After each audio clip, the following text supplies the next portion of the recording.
Tässä meidän 1-vuotias Jesse mussukkaisemme mussuttelee ruokaa, kuten kuvasta näkyy. Jesse syö aina hyvällä ruokahalulla.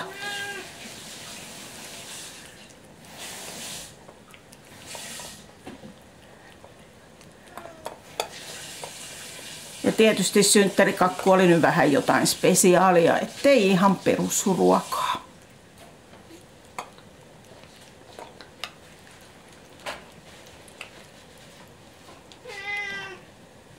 Taustalla Nipsu vähän ilmoitti, että olisi kiva, jos mäkin saisin.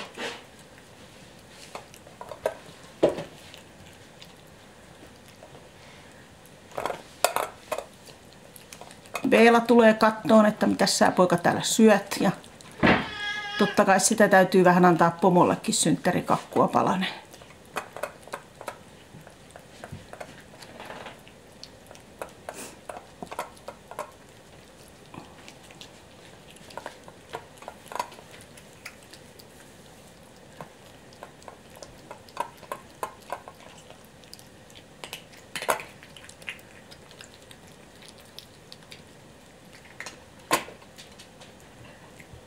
Ja sitten hyppää Nipsukin tänne. Katsoo, onko vielä jotain tarjolla, mutta taitaa olla jo kippu aika tyhjänä.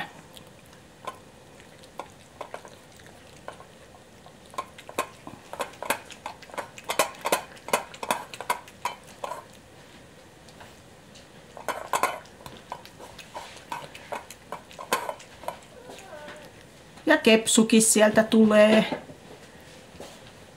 Toteen, että kaikki meni.